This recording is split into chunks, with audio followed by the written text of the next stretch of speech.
আমি নিয়মিত সকাল 8:30 ঘুম থেকে উঠি। এর আগে আমাকে তেমন কেউ ডাকে না, কিন্তু আজ এত সকালে আমাকে কেন রাখছে? খুব কষ্ট করে ঘুম থেকে উঠে বাইরে যেতেই দেখি সবাই রেডি হয়ে বসে আছে। ছোট বোনের কথা শেষ না হতেই মা বলল, সাগর যা রেডি হয়ে নে। সোফায় বাবা রাগান্বিত মনে বসে আছে, বাকি সবাই হাসি ঠাট্টায় ব্যস্ত। আমি মাকে জিজ্ঞাসা করলাম, আমরা কি কোথাও যাচ্ছি? মা বলল, হ্যাঁ। তখন আমি বললাম, কোথায়? কিন্তু মা কিছু না বলে ধমক দিয়ে বলল, যা রেডি হয়ে নে। কিন্তু মা আমার তো ক্যাম্পাসে যাওয়া লাগবে, আমি তো যেতে পারবো না, তোমরা যাও। তখনই বাবা ধমক দিয়ে বলল, আজকে ক্যাম্পাসে যাওয়া লাগবে না। আমি আর কিছু না বলে ওয়াশরুমে চলে গেলাম, কারণ আমি বাবাকে খুব ভয় পাই। ছোট থেকে বাবার কাছে কম থেকেছি। বাবা ছিল অনেক রাগী মানুষ। মূলত আমি দাদা দাদির কাছে থেকেই বড় হয়েছি। আমি যখন পৃথিবীতে আসি তখন আমার আব্বুর পক্ষে আমাকে নিজের কাছে রেখে মানুষ করার মতো ক্ষমতা ছিল না, কারণ আমার পরিবার ছিল আর্থিকভাবে দুর্বল। তাই আমাকে রেখে বাবা মা পাড়ি জমায় দূর শহরে। বাবার বাল্যবন্ধু আসলাম খান ছিল খুব ধনী পরিবারের ছেলে। শহরে এসে তার কাছে আশ্রয় নেয়, তার কোম্পানিতে ছোট চাকরি নেয়। তারপর আস্তে আস্তে এত কিছু। এখন আমাদের কোম্পানি বাংলাদেশের টপ 10টা কোম্পানির মধ্যে অন্যতম। আমি ইউনিভার্সিটিতে এবার 4র্থ বর্ষের ছাত্র। আমি ওয়াশরুম থেকে বেরিয়ে একটা শার্ট পরে নিচে যেতেই বাবা আবার ধমক দিয়ে বলল, এটা কি পরে আসছিস? আমি বললাম, কেন? পাশের রুম থেকে দাদি, যাও দাদু ভাই, পাঞ্জাবি পরে এসো। আমার সবার উপরেই খুব বিরক্তি লাগছে, সবাই আমার সাথে এমন করছে কেন? যাই হোক, একটা সবুজ রঙের পাঞ্জাবি আম্মু আলমারি থেকে বের করে দিল। পরে রেডি হয়ে নিচে চলে আসলাম। এসে আমি সবার কাছে জিজ্ঞাসা করলাম, আমরা কোথায় যাচ্ছি? কিন্তু কেউ কিছু বললো না। শুধু বাবা আর দাদু বলল, গাড়িতে ওঠো। পেছনের সিটে বোন বসে আছে। ছোট বোন বারবার ইশারা করছে। আমি বুঝতে পারলাম ও কিছু বলতে চাইছে, তাই ওর কাছে গিয়ে বসলাম। কিন্তু হারামি কিছু না বলে আমাকে ইগনোর করছে। তাই হারামিকে ফুচকা খাওয়ানোর লোভ ধরলাম, কিন্তু তাতেও কোনো কাজ হলো না। মানিব্যাগ থেকে 500 টাকা বের করে হাতে গুঁজে দিয়ে বললাম, এবার বল। আবার কানে কানে বলে, তোর জন্য মেয়ে দেখতে যাচ্ছি, পছন্দ হলে বিয়েটাও নাকি হয়ে যেতে পারে। ছোট বোনের কথা শুনে আমার মাথায় আকাশ ভেঙে পড়লো। সেই দিনের ঘটনার পর আমি আর বিয়ের কথা ভাবতে, কিন্তু আমার বাবা মার সম্মানের কথা ভেবে আমি কিছু না বলে গাড়িতে বসে রইলাম।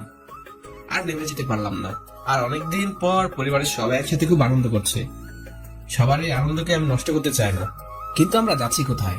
গাড়ি তো সেই গ্রামের দিকে যাচ্ছে। আমি হারামিটাকে জিজ্ঞাসা করলাম, কিন্তু কিছু বলছে না। এবার সে আগের পদ্ধতি কাটালাম, কিন্তু হারামি কিছু বলছে না। শুধু বললো বাবার নিষেধ আছে। ওর কথা শুনে আমি চিন্তায় পড়ে গেলাম। গাড়িতে শুধু আমি মনমরা হয়ে বসে আছি, বাকি সবাই খুব আনন্দ করছে।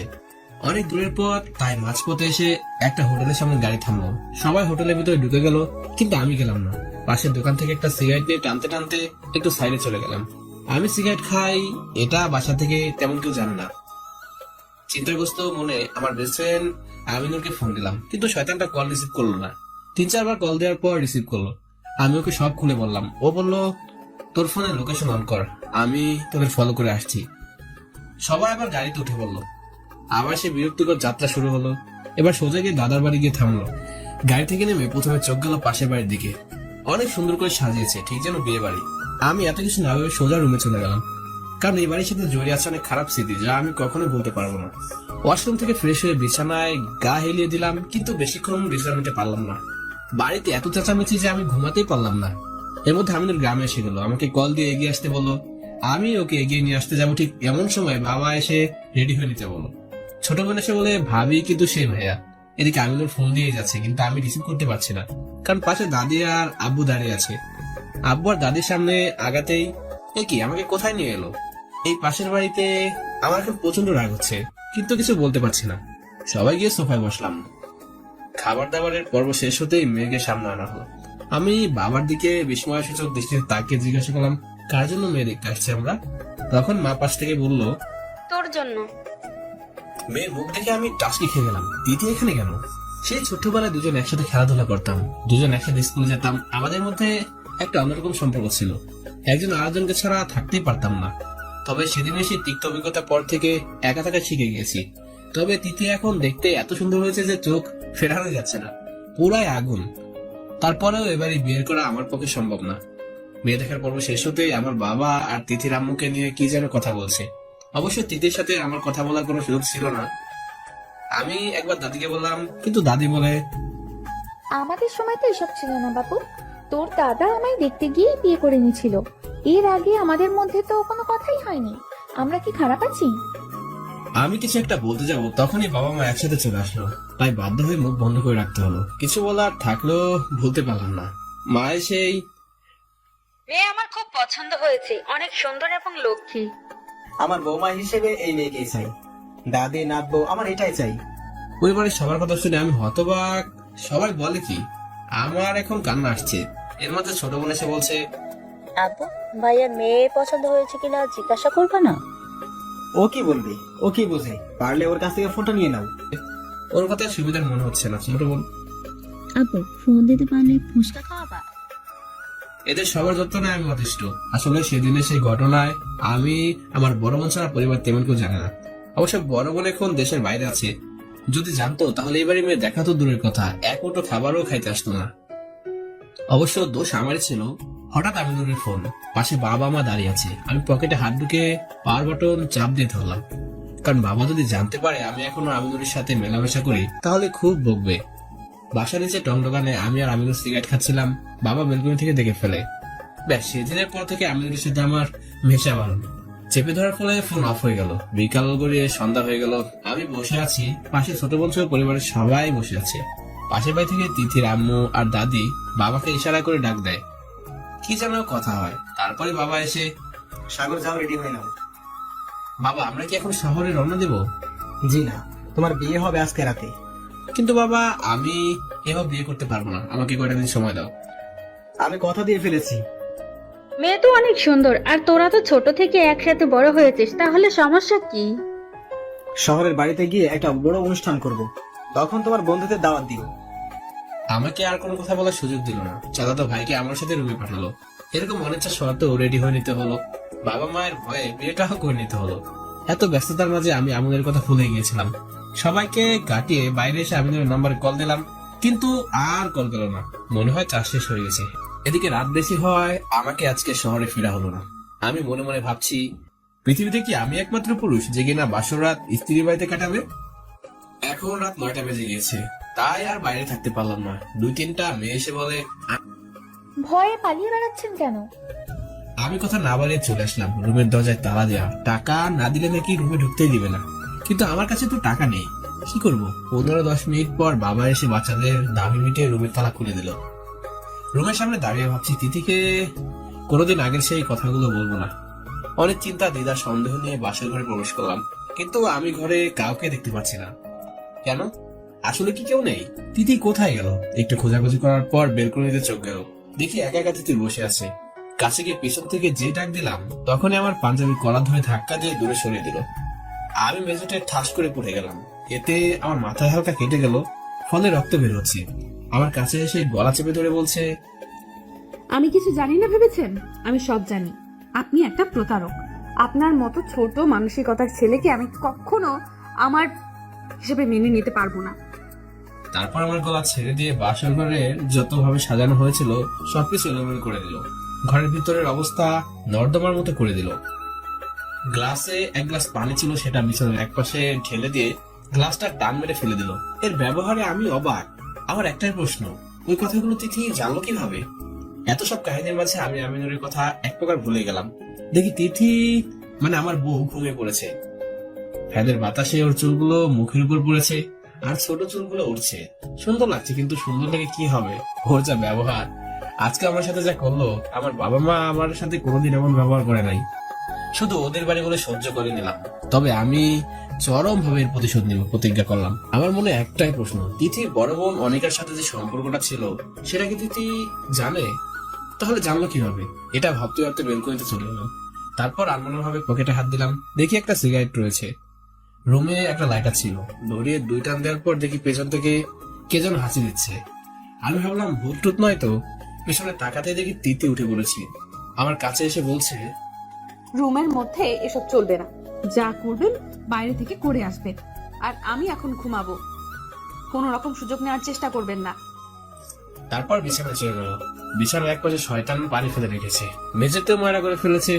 সবার এক পাশে পানি ছুটে এসে নাকি ভিজে গেছে। মানে আমার ঘুমানোর কোনো সুযোগই নেই। তাই আবার বেলকনিতে চলে গেলাম। তখনই চোখ গেল তিথির পড়ার টেবিলের উপর। দেখি 2টা পুরো ডায়েরি পড়ে আছে। কাছে যেতে দেখি ডায়েরির উপর হালকা অনেকা লেখা, তার মানে আমি এখন যা ভাবছি তাই? আমি লোকে ডায়েরিটা বের করতে নিয়ে চলে আসলাম। এসে খুলতে দেখি এটা অনেকের আত্মজীবনী লেখা। তার মানে এই ডায়েরিটা পড়ে তিথি আমার সাথে এমন খারাপ ব্যবহার করলো, কিন্তু এটা তো পুরো ঘটনাটা লেখা নাই। ও শিট, আমি আর এক মিনিটও দেরি করলাম না। দেখি বিছানায় শয়তানিটা ঘুমাচ্ছে, হাত ধরে হ্যাঁচকা টান দিলাম। ব্যথা একটু কেটে উঠলো। তাতে আমার কি, আমার সাথে যে ব্যবহার করেছে। ঘুম থেকে সাথে সাথে উঠে বললো, ঘুম থেকে উঠে বলে, আপনি আমাকে স্পর্শ করলেন কেন? আমি না আপনাকে বলেছি আমাকে স্পর্শ করবেন না? তুমি থামবে এবার? তুমি সেদিন পুরো ঘটনা জানো না। তুমি যে ডায়েরি পড়ে জেনেছো সেটা আমি দেখেছি, ওটাতে অর্ধেক লেখা আছে, বাকিটা আমি এখন তোমাকে বলবো। কিন্তু আমি শুনতে চাই না, কারণ আপনি এখন যা বলবেন সেটা আপনার মন গড়া বানোয়াট কথা। আপনাদের মতো ছেলেদের আমার ভালো করে চেনা আছে। তুমি আগে আমার কথা শোনো, তারপর বিচার করে কথাগুলো বানোয়াট কিনা। যদিও আপনি এখন যা বলবেন সেটা সম্পূর্ণ মিথ্যা বানোয়াট কথা, তাও বলেন দেখি আপনি কত বানাতে পেরেছেন। আমি জানি তুমি আমার আর কোনো কথা বিশ্বাস করবে না, তারপরে বলছি। আমার শোনার ইচ্ছা নাই, তারপরেও বলেন। আচ্ছা, আমি তাহলে প্রথম থেকে শুরু করলাম। ঘটনা ঘটেছিল আজ থেকে প্রায় 4 বছর আগে। আমার এসএসসি পরীক্ষা শেষ হলে আমি গ্রামের বাড়িতে বেড়াতে আসি। তখন অবশ্য তুমি বাড়িতে ছিলে না। তোমার এসএসসি পরীক্ষা শেষ হয়, তাই তুমি তোমার মামাদের বাড়িতে বেড়াতে গিয়েছিলে। আর তুমি তো জানো আমি গ্রামে তেমন কোনো ছেলেদের সাথে মিশতাম না। আমি ছোট থেকেই তোমার সাথেই থাকতাম। যেহেতু তুমি বাড়িতে ছিলে না, তাই আমার কোনো সঙ্গী ছিল না। একা একাই বাড়িতে বসে রাখতাম। তোমার বড় বোন অনিকা একদিন আমার দাদুর বাড়িতে আসে।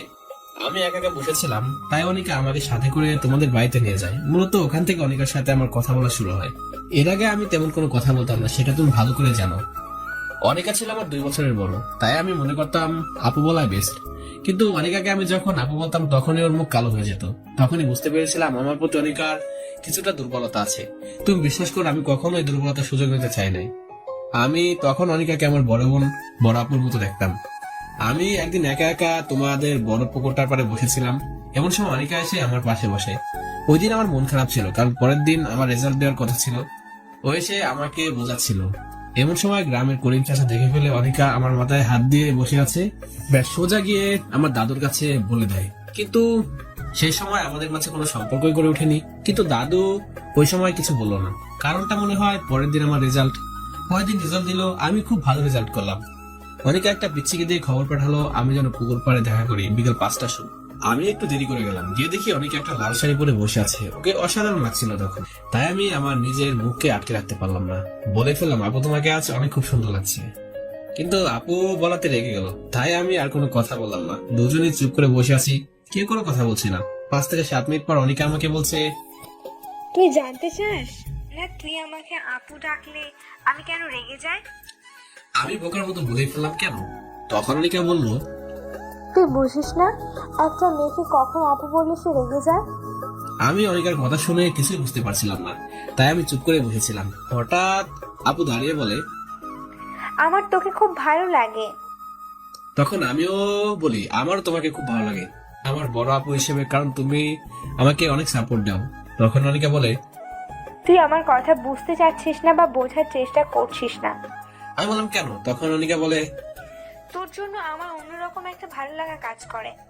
আমি সত্যি বলছি, আমি তোকে অনেক ভালোবাসি। কিন্তু আপনি তো আমার 2 বছরের বড়। তো কিছু না।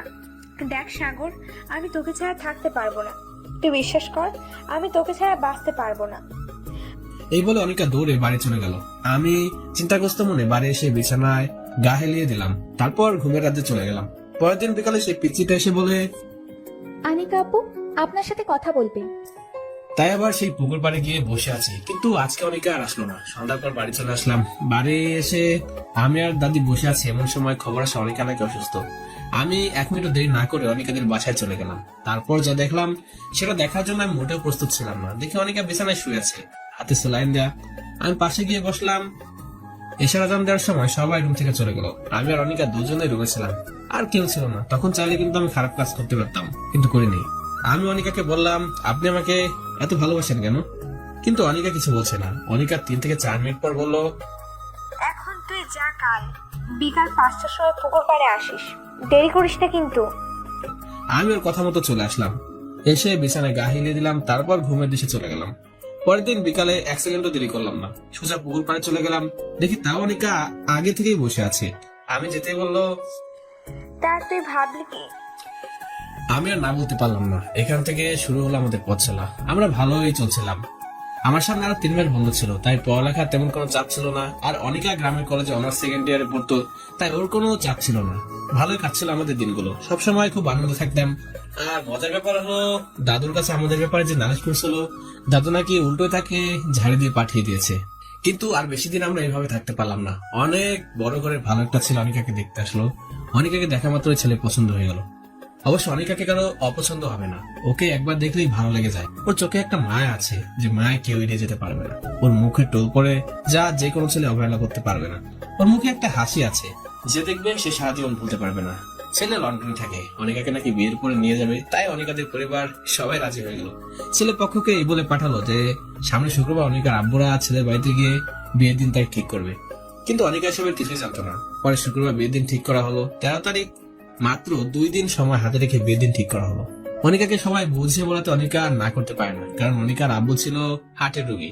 সেই পিচ্ছেটাকে নিয়ে অনিকা খবর পাঠালো আমি যেন ঠিক সময় পুকুর পাড়ে চলে আসি। আমি দেরি না করে সময় মতো পুকুর পাড়ে চলে গেলাম। অনিকা এসে আমাকে জড়িয়ে ধরে আমার বুকে মাথা ঠেকালো, আর শুধুই কেঁদে যাচ্ছে।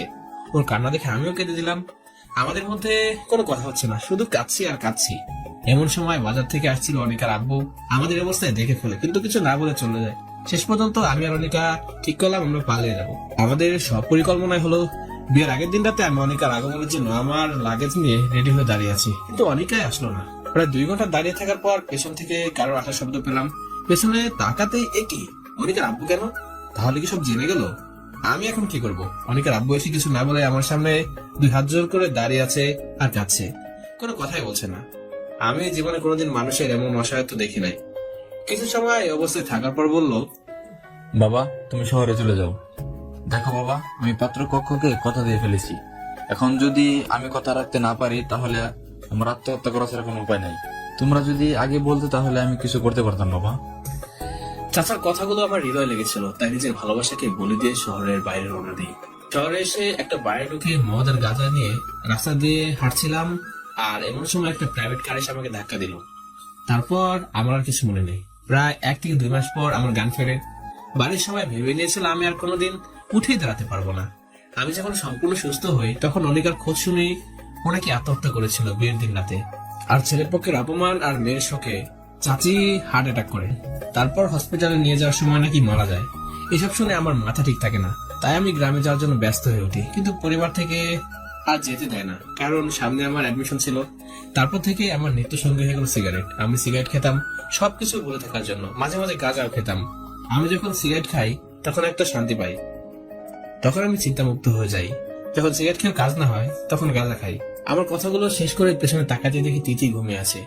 তার মানে আমি যা বলছি তার একটা কথাও শুনে নাই। আমার প্রচন্ড রাগ হচ্ছে।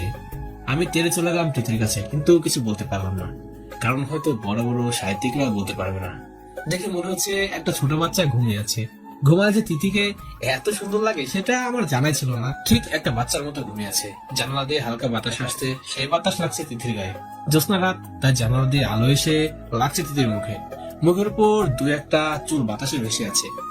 জ্যোৎস্নার আলো সেগুলো আলো ঝলকানি দিচ্ছে। আমি যদি রূপের বর্ণনা করতে থাকি তাহলে 2 লাইনে শেষ করা হবে না। তার রূপের বর্ণনা করতে করতে ফজরের আজান দিয়ে দিল। আমি বিন্দুমাত্র সময় নষ্ট করলাম না, ওযু করে নামাজ পড়ে নিলাম। তারপর মনোযোগ ধরে সারা দুনিয়ার মানুষের জন্য দোয়া করলাম, এবং সবশেষে আমার আব্বু আম্মুর জন্য দোয়া করলাম। আমি সারাদিনের ব্যস্ততার মাঝে আমিনুরের কথা ভুলে গিয়েছিলাম। হঠাৎ আমিনুরের কথা মনে পড়লো। পকেট থেকে ফোনটা বের করে কল দিলাম, কিন্তু ওর ফোন আর কল যাচ্ছে না, বন্ধই দেখাচ্ছে। আমি মনে মনে ভাবছি ও এখন কোথায়? ও কি পথ চিনে আমার দাদুর বাড়িতে আসতে পেরেছে? আমিনুরের কথা চিন্তা করছি, এমন সময় কে যেন দরজা ধাক্কা দিচ্ছে, কিন্তু আমি দরজা খুলতে পারছি না, কারণ তিথি পুরো ঘরটা এলোমেলো করে ফেলেছে। কিছুক্ষণ ধাক্কা দেওয়ার পর চলে গেল। আমি তিথিকে ডাকছি কিন্তু উঠছে না, তাই বাধ্য হয়ে ওর গায়ে স্পর্শ করতে হলো। 2 থেকে 3 বার ধাক্কা দেওয়ার পর ঘুম থেকে উঠলো। আমি দূরে চলে গেলাম। তারপর বললাম রুমটা পরিষ্কার করতে হবে, কিন্তু আমাকে বললো আমি পারবো না। আরো 2 থেকে 3 বার রিকোয়েস্ট করলাম, কিন্তু তাতেও কাজ হলো না। তাই বাধ্য হয়ে আমাকেই রুম পরিষ্কার করতে হচ্ছে। কিন্তু এই কি, রুমে বেলি ফুল কেন? আমার তো বেলি ফুলের অ্যালার্জি। আমি এখন এই ফুল ছুঁলে অ্যালার্জি বেড়ে যাবে, কিন্তু নিজের মধ্যে অন্যরকম একটা জিদ কাজ করছে, তাই ইচ্ছা করে সব পরিষ্কার করে নিলাম। তারপর ওয়াশরুম থেকে ফ্রেশ হয়ে আবার রুমে আসলাম, কিন্তু রুমে কোনো শোয়ার জায়গা ছিল না, শুধু একটা চেয়ার আছে বেলকনিতে, আর সব ভিজা। তাই ওই চেয়ারটা বসে পড়লাম। একটা অনিদ্রা রাত কাটানোর পর আমি চেয়ারে বসাতে চোখটা লেগে গেল। ঠিক 7টার সময় রুমের সামনে এসে কে যেন ডাকছে। দরজা খুলতে দেখি একটা কম বয়সী মেয়ে বলছে, আর কত, রাত তো শেষ। আমি চুপ করে আছি। পেছন থেকে তিথি বলছে, তুমি যাও ভাবি, আমরা আসছি। বাইরে যেতে আম্মু। আমি সম্মতি প্রকাশ করে একটা তোয়ালে নিয়ে ওয়াশরুমে ঢুকে গেলাম। কিন্তু একই ওয়াশরুমে ছিটকিনি ভাঙা কেন? আগে 2বার আসছি ওয়াশরুমে, কিন্তু ছিটকিনি দেওয়ার প্রয়োজন হয় নাই। এক হাত দিয়ে দরজা ধরে আমি অন্য হাত দিয়ে গোসল করছি। একটু অন্যমনস্ক হয়ে দরজা ছেড়ে দিলাম। তারপরেই ঘটলো বিপত্তি। তৃতীয় ওয়াশরুমে ধাক্কা দিয়ে সোজা ওয়াশরুমে চলে আসলো। তারপর আমাকে দেখে জোরে চেঁচাতে যাবে, এমন সময় আমি ওর মুখে চেপে ধরলাম। তাই আর চেঁচিয়ে উঠতে পারলো না। তিতির মুখ ছেড়ে দিতেই ওয়াশরুম থেকে দৌড়ে পালালো। আমার মনে হয় একটু লজ্জা পেয়েছে।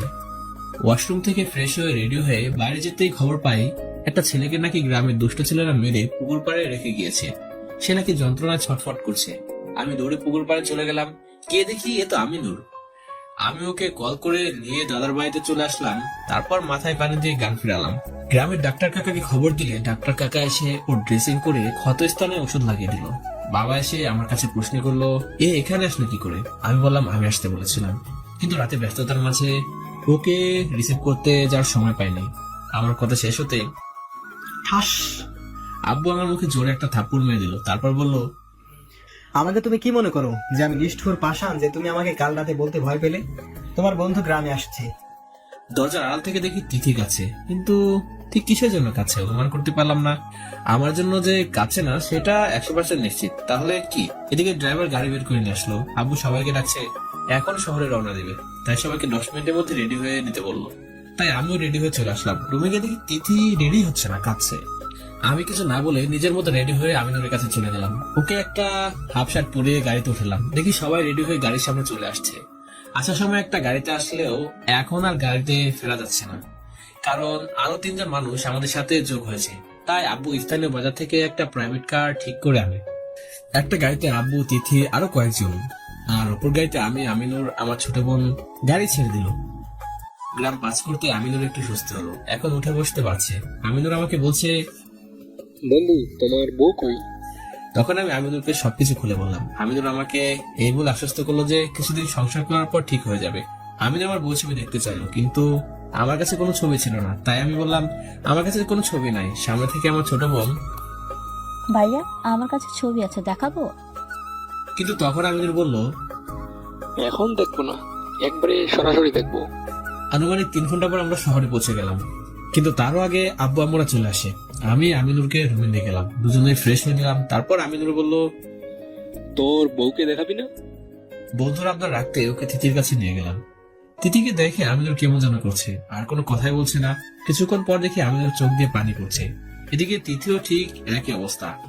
আমি কিছুই বুঝতে পারছি না, কি হলো এদের? বন্ধুর খাওয়া জিনিস আমি বিয়ে করলাম? আমি ওকে জিজ্ঞেস করলাম, কি হলো বন্ধু? কিন্তু ও কিছুই বলছে না। আমিনুর পিঠে হাত দিতে কেমন যেন লাফিয়ে উঠলো। আমি তখন বললাম, কি রে দোস্ত, এমন করছিস কেন? আরে কিছু না, পুরা শরীরে ব্যথা। তুই যখন হাত দিলি তখন কাটা জায়গার উপর হাত পড়ে। যাই বলিস দোস্ত, তোর বউ কিন্তু খুব সুন্দর হয়েছে। ভাবি আমার দেখতে সেই। দোস্ত আজকে আমি চলে যাচ্ছি, আবার পরে একদিন আসবো। না, তুই আমাদের বাসায় থাক। বাসায় কাল অনুষ্ঠান, তুই না থাকলে হয়? এত কাজ করবে কে? আর তোর শরীর অবস্থা তেমন ভালো না, আজকে যেতে হবে না। তোর বাসায় আমি ফোন করে কথা বলে নিচ্ছি। তুই রুমে গিয়ে রেস্ট নে, যা। দেখ দোস্ত, আমার বাসায় একটু কাজ আছে, আমি চলে যাই। তোর কোনো কথা আমি শুনতে চাই না, তুই রুমে গিয়ে রেস্ট নিয়ে যা। তারপর আমি ছোট বোনকে ডেকে আমিনুরকে গেস্ট রুম দেখিয়ে দিতে বললাম। তিথি আম্মুর কাছে বসেছিল। আমি রুমে গিয়ে বিছানায় গা হেলিয়ে দিলাম। তারপর চলে গেলাম ঘুমের দেশে। ঠিক বিকেল 5টার সময় ঘুম ভেঙে গেল। হালকা ফ্রেশ হয়ে আম্মুর রুমে গেলাম। দেখি আম্মু ঘুমিয়ে পড়েছে। ছোট বোনের রুমে গিয়ে দেখি ছোট বোন ঘুমিয়ে পড়েছে। হ্যাঁ, আমি গেস্ট রুমে আমিনুরের কাছে গেলাম। তারপর যা দেখলাম সেটা দেখার জন্য আমি মোটেও প্রস্তুত ছিলাম না। কিন্তু আমার মনে প্রশ্ন একটাই, আমিনুরের রুমে তিথি কি করছে? আমি রুমের ভিতর না ঢুকে দরজার সামনে দাঁড়িয়ে থাকলাম। দেখি তিথি আমিনুরকে জড়িয়ে ধরে আছে এবং আশেপাশে কয়েকটা প্যাকেট পড়ে আছে, কিন্তু আমিনুর ছাড়ানোর চেষ্টা করছে। দেখো, আমি তোমার জন্য আমাদের এতদিনের বন্ধুত্ব নষ্ট করতে পারবো না। তুমি আমাকে ক্ষমা করে দাও। সাগর খুব ভালো ছেলে, তোমাকে খুব ভালো রাখবে। আমি সাগরের সাথে 3 বছর চলছি, ও আমাকে কোনোদিন কষ্ট দিয়ে কথা বলেনি, তাই আমি ওকে কষ্ট দিতে পারবো না। তিথি কাঁদতে কাঁদতে আমার রুমে, মানে আমাদের রুমে চলে গেল। আমিও পেছনে গেলাম, কিন্তু তিথি রুমে গিয়ে ওয়াশরুমে চলে গেল। তারপর জোরে জোরে কাঁদতে লাগলো, কিন্তু কিছুক্ষণ পর আর কান্নার আওয়াজ পাওয়া যাচ্ছে না। তারপর কি হলো? তারপরে আমি ওয়াশরুমের দরজা ধাক্কাতে লাগলাম, ভেতর থেকে কোনো সাড়া দিচ্ছে না। এখন আমি ভাবছি পাগলিটা কি কিছু করে ফেললো। আমি আমাদের রুমের দরজার ভিতর থেকে লক করে দিলাম, যাতে বাইরে থেকে কোনো শব্দ শোনা না যায়। তারপর ওয়াশরুমের দরজা ভাঙার চেষ্টা করতে লাগলাম। হাত দিয়ে ধাক্কা দিতে দিতে আমার হাত কেটে রক্ত বের হচ্ছে, কিন্তু আমি হাল ছাড়ছি না। অনেক চেষ্টার পর ওয়াশরুমের দরজা ভেঙে ফেললাম। তারপর দেখি ভেতরে তিথি পড়ে আছে। তিথির হাত দিয়ে শুধু রক্ত ঝরছে, রক্ততে পুরো মেঝে লাল হয়ে গেছে। এসব দেখে আমার মাথায় কাজ করছে না। আমি কোনো কিছু না ভেবে আমার পাঞ্জাবির এক প্রান্ত ছিঁড়ে তিথির হাতে বাঁধলাম, যাতে রক্ত বের হতে না পারে। তারপর তিথিকে কোলে করে নিয়ে সিঁড়ি বেয়ে নিচে নামছি। এমন সময় আব্বু অফিস থেকে বাড়ির মধ্যে গাড়ি নিয়ে চলে আসলো। তিথিকে কোলে করে ডাইনিং রুমে আসতে মা, বোন, দাদা, দাদি সবার হাজারো প্রশ্ন। আমি কারো কোনো প্রশ্ন জবাব দিলাম না। আব্বুর কাছ থেকে গাড়ির চাবি নিয়ে তিথিকে গাড়িতে উঠালাম। তারপর সোজা হসপিটালে গিয়ে থামালাম। গাড়ি কোনো মতে পার্ক করে আবার ওকে কোলে নিয়ে সোজা ওটিতে চলে গেলাম। কিন্তু হাসপাতালে কোনো ডাক্তার নাই, কারণ এখন লাঞ্চ ব্রেক চলছে। এই কথা শোনার পর আমি হাওয়া করে কেঁদে উঠলাম। তারপর কোথা থেকে যেন এক নার্স এসে তিথিকে প্রাথমিক চিকিৎসা দিয়ে রক্তক্ষরণ বন্ধ করে দিল। নার্স আমাকে এই বলে ব্যবস্থা করলো যে ভয়ের কোনো কারণ নাই, রক্ত বন্ধ হয়ে গেছে। কিন্তু তিথি এখন অজ্ঞান হয়ে পড়ে আছে, তাই আমি চিন্তামুক্ত হতে পারলাম না। ঠিক 15 মিনিট পর একজন ডাক্তার আসে। তারপর তিথিকে ওটিতে নিয়ে যায়। 5 মিনিট পর ডাক্তার বেরিয়ে এসে বলে, প্রচুর রক্তক্ষরণ হয়েছে, ও পজিটিভ, রক্ত লাগবে 2 ব্যাগ। আমি ডাক্তারকে বললাম, ও পজিটিভ রক্ত আমার শরীর থেকে যত খুশি নেন। 2 ব্যাগ রক্ত দেওয়ার পর ডাক্তার ওটিতে চলে গেল। এর মধ্যে পরিবারের সবাই এসে গেল। বাবা এসে, তুই আমার বৌমাকে কি বলেছিস, যেমন কাজ করলো? বৌমা এখন কেমন আছে? দাদি কান্না শুরু করে দিল।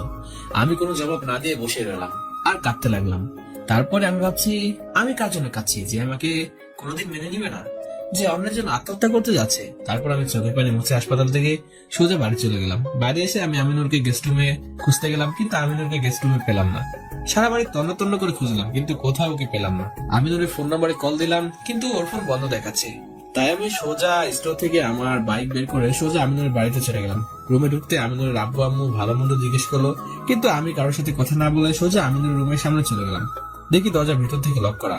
2-3 বার দরজা নক করতে আমিনুর দরজা খুললো। ওকে সামনে পেলে ঠাস ঠাস করে কয়েকটা চর বসিয়ে দিলাম। কিরে দোস্ত, এমন করছিস কেন? তোর কি হলো হঠাৎ এই সময় আমাদের বাড়িতে? তুই আমাকে আগে কেন বলিস না যে তোর একটা মেয়ের সাথে সম্পর্ক আছে? কই দোস্ত, আমার কোনো মেয়ের সাথে সম্পর্ক নেই। থাকলে তুই জানতিস না? একদম মিথ্যা বলবি না, আমি দরজার আড়াল থেকে সব শুনেছি। কোন দরজার আড়াল থেকে? কি যে বলিস তুই! তুই আর তিথি যা বলছিস আমি সব শুনেছি। তারপর আমিনুরের শার্টের কলার ধরে কাঁদতে লাগলাম আর বলছি, এটা আমি কি করলাম দোস্ত? তিথি আত্মহত্যা করতে গিয়েছিল। মানে? তোর সাথে কথা বলার পর রুমে গিয়ে ব্লেড দিয়ে হাতে শিরা কেটে ফেলেছে। এখন ও হসপিটালে। আমিনুর সাথে কথা বলছি, এমন সময় আব্বুর ফোন। আমি ভয়ে ভয়ে ফোন রিসিভ করলাম। তারপর আব্বু যা বললো তা শোনার জন্য আমি মোটেও প্রস্তুত ছিলাম না। তিথির এখনো জ্ঞান ফিরে নাই। 24 ঘন্টার মধ্যে যদি জ্ঞান না ফিরে, তাহলে আর কোনোদিন জ্ঞান ফিরবে না। তিথির শরীর থেকে প্রচুর রক্তক্ষরণ হয়েছে, তাই এমন হয়েছে। এসব কথা শোনার পর আমি আমিনুরকে ছেড়ে বাইক নিয়ে ফুল স্পিডে চালাতে শুরু করলাম। আর ভাবছি, তিথির জন্য আমার এত মায়া কেন? ওর কিছু হলে আমি সহ্য করতে পারি না কেন? তাহলে কি আমি তিথিকে... না না না, এসব কি ভাবছি? এসব ভাবতে ভাবতে ফুল স্পিডে বাইক চালাচ্ছি। এমন সময় কোথা থেকে যেন একটা ট্রাক সামনে চলে আসলো। তারপর কি হলো আমি কিছুই বলতে পারবো না। হঠাৎ চোখ মেলতে দেখি আমি হসপিটালে বেরিয়ে শুয়ে আছি। আমি চোখ মেলে তিথি তিথি বলে চিৎকার করে উঠলাম। পাশ থেকে একটা কম বয়সী সুন্দরী মেয়ে এসে বলল, আপনি আমার আব্বুর ট্রাকের সাথে অ্যাক্সিডেন্ট করেছেন। তারপর আমার আব্বু আপনাকে এই হসপিটালে ভর্তি করে। আজ ঠিক 7 দিন পর আপনার জ্ঞান ফিরেছে। আপনার কাছে কোনো ফোন বা মানিব্যাগ না থাকায় আমরা আপনার পরিবারের কাউকে খবর দিতে পারিনি। তখনই মনে পড়লো আমিনুরদের বাসায় ফোন ফেলে এসেছি। তখন আমি একটা লাফ দিয়ে মাথায় হাত দিয়ে বসে রইলাম আর ভাবছি বাড়ির সবাই কেমন আছে, আর তিথি বা কি হলো। ভাবতে ভাবতে চোখে জল চলে আসলো। তখন আমি মেয়েটার কাছে জিজ্ঞাসা করলাম, আমার বাইক কোথায়? তখন সে বলে, আমি যখন বাইক দিয়ে ট্রাকে ধাক্কা দিই তখন আমার বাইকটা তছনছ হয়ে যায়। আমি আর কিছু জিজ্ঞাসা না করে ধন্যবাদ দিয়ে সোজা বাড়ির উদ্দেশ্যে রওনা দিলাম। বাড়িতে এসে দেখি আব্বু আব্বু দাদা দাদি সবাই কাছে। আমাকে দেখে আম্মু, তুই এতদিন কোথায় ছিলি বাবা? তোর গায়ে এত ব্যান্ডেজ কেন? তোর কিছু হয়নি তো বাবা? তাই বলে হাওয়া করে কান্না শুরু করে দিল। মায়ের কান্না দেখে আমারও কান্না পাচ্ছে, কিন্তু অনেক কষ্ট করে নিজেকে সংবরত রাখলাম।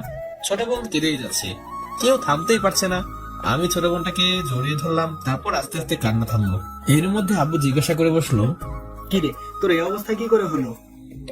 আমি বাবাকে খুলে বললাম। আমার কথা শেষ করতে তিথির কথা মনে আসলো, তাই আমি জিজ্ঞাসা করলাম, তিথি কোথায়? আম্মু বললো, আমি রুমে আছে। সোজা রুমের সামনে চলে গেলাম। রুমের সামনে গিয়ে দেখি তিথি বিছানায় শুয়ে আছে, হাতে স্যালাইন দেওয়া, পাশে তিথির আম্মু বসে আছে। আমাকে দেখে তিথির আম্মু বাবা বলে, তুমি এতদিন কোথায় ছিলে? আমার মেয়ে এমন কাজ কেন করলো? আমি সব ঘটনা খুলে বললাম, কিন্তু তিথি কেন এই কাজ করলো তার কোনো জবাব দিলাম না। তারপর আবার সেই একই প্রশ্ন করলো, তাই আমি এবার মিথ্যা আশ্রয় দিলাম। বললাম, বাসায় আসার পর আমি ওকে একটু বকেছিলাম, তাই মনে হয় কষ্ট পেয়ে কাজ করেছে। এই কথা শোনার পর তিথির আম্মু কান্না শুরু করে দিল। আমি রুমের ভিতরে প্রবেশ করে তিথির পাশে বসলাম, বসে তিথির মাথায় হাত বোলাতে লাগলাম। এমন সময় ওর ঘুম ভেঙে গেল। যেহেতু আমি ওর মাথার সামনে বসেছিলাম, তাই চোখ খুলতে আমার দিকে নজর গেল। আমাকে দেখে উঠতে চেষ্টা করলো, কিন্তু উঠতে পারছে না। আমার শাশুড়ি আম্মু উঠে বসে দিয়ে রুমের বাইরে চলে গেল। তিথি কিছু বলছে না, শুধু কাঁদছে। আমি কিছু না বলে পাশে বসে আছি। 3-4 মিনিট পর বললাম, তুমি আমিনুরকে ভালোবাসো? কিন্তু কোনো কথা বলছে না, চুপ করে আছে। আমি ছোটবেলা থেকে দাদা দাদির কাছে শুনেছি, চুপ করে থাকা সম্মতের লক্ষণ। আর আমি তো সেদিন দরজার আড়াল থেকে তোমাদের সব কথাই শুনে ফেলেছি। কিছুক্ষণ পর আমি জিজ্ঞাসা করলাম, আমিনুরের সাথে তোমার কিভাবে পরিচয়? কিন্তু কিছু বলছে না। আমি অনেক রিকোয়েস্ট করার পর বলতে শুরু করলো, যখন এসএসসি পরীক্ষা শেষ হয় তখন ও মামার বাড়িতে যাই, আর আমিনুরদের বাড়ি মামার বাড়ির পাশেই। তেমন কোনো মামাতো ভাই বোন না থাকায় বাড়িতে একা একা বসে সময় কাটাতাম। এর মধ্যে আমিনুর একদিন মামাদের বাসায় গাছ পাকা আম দিতে আসে, কিন্তু সেই দিন মামারা কেউ বাসায় ছিল না, তাই একরকম বাধ্য হয়ে নিজেই বাইরে বেরিয়ে আসি। তারপর দুজনে পরিচিত হই। এভাবে আস্তে আস্তে দুজনের মধ্যে প্রথমে বন্ধুত্ব সম্পর্ক গড়ে ওঠে, তারপর আস্তে আস্তে তারা একটা সম্পর্কে জড়িয়ে পড়ি, কিন্তু কোনো দিন বলেনি আমার গ্রামের বাড়ির ঠিকানা। তিথির কাছ থেকে সবকিছু শোনার পর আমি আমিনুরের কাছে কল দিলাম, কিন্তু আমিনুর কল রিসিভ করলো না। তাই বাধ্য হয়ে ওদের ল্যান্ডলাইনে কল দিলাম। কিছুক্ষণ পর আমিনুর বাড়ির কাজের মেয়ে রিসিভ করলো। আমি জিজ্ঞাসা করলাম, আমিনুর কোথায়? তখন বললো, অনেকে ভিসা বসে গেছে, আজ রাতে কানাডায় চলে যাবে। এখন আমার নিজের কাছে নিজেকে অপরাধী মনে হচ্ছে। একটা ভুলের জন্য আমি আমার প্রিয় বন্ধুটাকে হারাতে যাচ্ছি, তাই আমি নিজেকে সামলাতে পারলাম না, কাঁদতে শুরু করে দিলাম আর মাথা দেওয়ালে ঠুকতে লাগলাম। 2-3 বার দেওয়ালে মাথা ঠুকানোর ফলে কপাল ফিরে রক্ত বের হতে লাগলো। সাথে সাথে আমি মরে গেলাম। এমন সময় অসুস্থ শরীর নিয়ে তিথি উঠে আসলো, আমার হাত ধরে টেনে নিয়ে এসে বিছানায় বসালো, তারপর নিজের শাড়ির আঁচল দিয়ে আমার কপাল পেতে নিল। আমি তখন ভাবছি, যে মেয়ে আমাকে ভালোবাসে না, যে মেয়ে আমাকে ভালোবাসে তো দূরে থাক, আমাকে সহ্য করতে পারে না, সেই মেয়ে কি করে এমন কাজ করলো? তাহলে কি তিথি আমাকে ভালোবেসে ফেলেছে? তোর আমি কি ভাবছি, যেটা কোনোদিন সম্ভব না সেটা কি করে হবে? আমি আসলে বোকা। এমন সময় হঠাৎ করুণ গলায় তিথি বলছে, আসলে আমি আপনাকে কিছু বলতে চাই। আসলে আমি আপনাকে কোনোদিন স্বামী হিসেবে মেনে নিতে পারবো না, কারণ আমি এখনো আমিনুরকে অনেক ভালোবাসি। আমি ওকে অনেক ভুলার চেষ্টা করেছি, কিন্তু আমি ভুলতে পারছি না। আর বাসর রাতে আপনি যা বলেছিলেন আমি সব কথাই শুনেছিলাম। আমি ঘুমানোর ভান করেছিলাম। আমি মনে করি আপনি একজন ভালো মানুষ, কিন্তু আমার পক্ষে আপনার সাথে সংসার করা সম্ভব না। আমি মনে করি আমি আপনার বউ হবার যোগ্য না, তাই আমি কাল সকালে আম্মুর সাথে চলে যেতে চাই। আশা করি আপনি ভালো থাকবেন। আমি কোনো কথা না বলে চুপ করে দাঁড়িয়ে রইলাম। কিছুক্ষণ পর ওয়াশরুমে গিয়ে মাথা রক্ত মুছে ফেললাম, কিছু অ্যান্টিসেপ্টিক লাগিয়ে নিচে চলে আসলাম। পরিবারের সবার সাথে দুপুরে খাওয়া দাওয়া শেষ করে আমার এক বন্ধু সালিমুলকে কল দিলাম। ও বাইক নিয়ে আমাদের বাড়ির নিচে দাঁড়িয়ে রইল। আমি নিচে যেতে যাব, এমন সময় আম্মু, তোর বাইকে জড়া লাগবে না, তোর বন্ধুকে বাড়ির ভিতরে আসতে বল, আমি ড্রাইভারকে ডেকে দিচ্ছি। এই বলে আম্মু ড্রাইভারকে ডেকে দিল। আমি সালিমকে ভিতরে আসতে বললাম। কিছু নাস্তা পানি করে দুজনে একটা নির্জন পার্কে চলে গেলাম। আমি সালিমকে আমার সব ঘটনা খুলে বললাম, আরো বললাম আমিনুর এই জন্য কানাডায় চলে যাচ্ছে। সালিম বিন্দুমাত্র দেরি না করে আমিনুরের কাছে কল দিল, কিন্তু আমিনুরের নাম্বার বন্ধ দেখাচ্ছে। তাই বাধ্য হয়ে আঙ্কেলের কাছে কল দিল। 2-3 বার রিং হওয়ার পর ফোন রিসিভ করলো, তারপর বলল, বাবা, আমরা আজ কানাডা চলে যাচ্ছি। রাত 10টায় আমাদের ফ্লাইট। আমরা অনেক ব্যস্ততার মধ্যে আছি, তোমার সাথে পরে কথা বলবো। দুজনে পার্কে কিছু সময় কাটানোর পর রেস্টুরেন্টে চলে গেলাম। কিছু খেয়ে যখন বের হতে যাব, তখনই পেছন থেকে একটা মেয়ে ডাক দিল।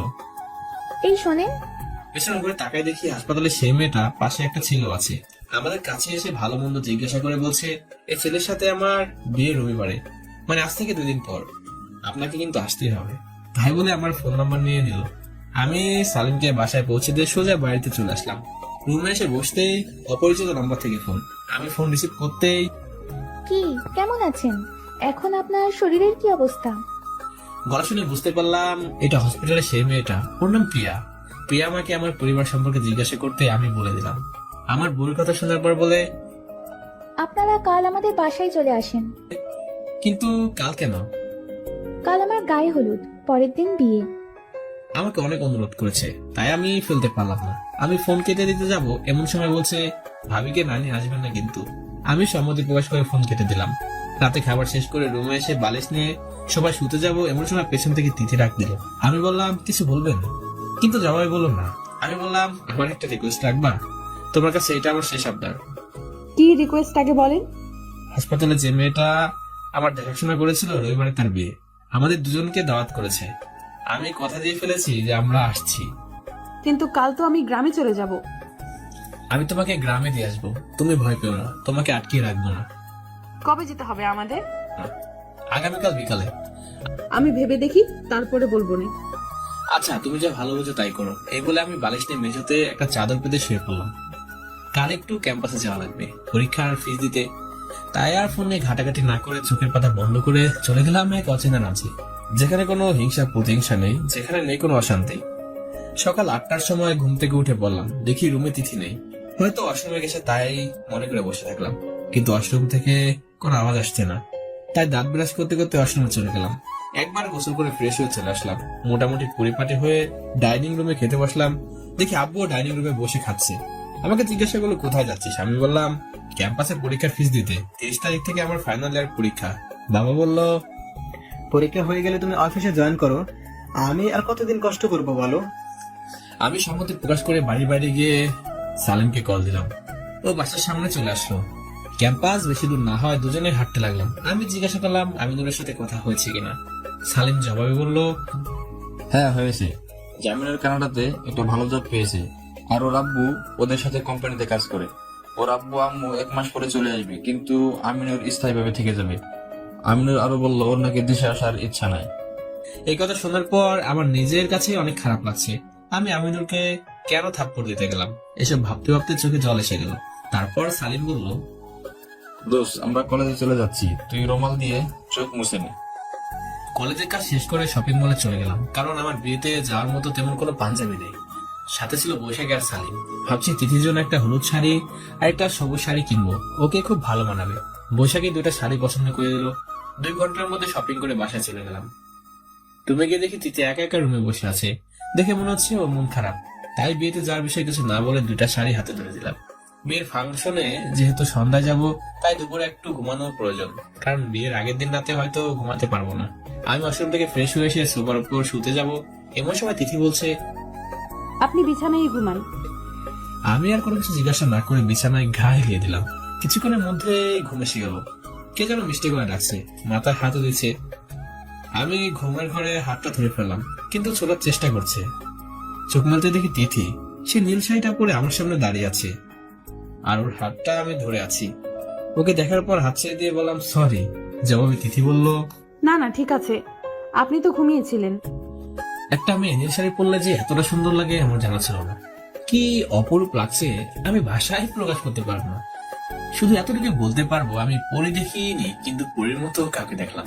তাড়াতাড়ি বিছানা থেকে উঠে দেখি সন্ধ্যা 6টা বেজে গিয়েছে। আমি ফোন সাইলেন্ট করে ঘুমিয়েছিলাম, তাই প্রিয়া আমার ফোনে কল দিল ঠিক শুনতে পাইনি। বিছানা ছেড়ে সোজা ওয়াশরুমে চলে গেলাম। ফ্রেশ হয়ে সেই পাঞ্জাবিটা পরে রেডি হয়ে নিলাম। দেখি তিথিও রেডি হয়ে বসে আছে। বাড়ির সবাইকে বলে দুজনে প্রিয়াদের বাড়ি উদ্দেশ্য করে রওনা দিলাম। এর মাঝে সালিমকে কল দিলাম, কিন্তু ওর কি জানি কাজ আছে, তাই আমাদের সাথে গেল না। প্রিয়াদের বাড়ির সামনে এসে প্রিয়াকে কল দিলাম। প্রিয়া ব্যস্ত থাকায় প্রিয়া একটা বান্ধবীকে পাঠালো রিসিভ করতে। প্রিয়ার বান্ধবী এসে আমাদেরকে বাসার ভিতরে নিয়ে গেল। বাসার ভিতরে গিয়ে প্রিয়ার সাথে তিথির পরিচয় করে দিলাম। প্রিয়া বলছে, ভাই ভাবি কিন্তু দেখতে সেই। তারপর আমাদের গেস্ট রুমে দেখিয়ে দিল। যেহেতু আজকে গায়ে হলুদ, তাই আমি হলুদ পাঞ্জাবি পরে নিলাম, আর তিথি সেই হলুদ শাড়িটা পরলো। তিথিকে হলুদ শাড়িতে অনেক সুন্দর লাগছে, কিন্তু নীল শাড়িতে ওকে আরো বেশি সুন্দর লাগে। দুজনে একসাথে নিচে নেমে এলাম। সবাই আমাদের দিকে তাকিয়ে আছে। আমার খুবই লজ্জা লাগছে। নিচে আসতেই প্রিয়ার বান্ধবী, আপনাকে পাঞ্জাবিতে অনেক সুন্দর লাগছে। প্রিয়ার গায়ে হলুদ দিয়ে একপাশে বসলাম।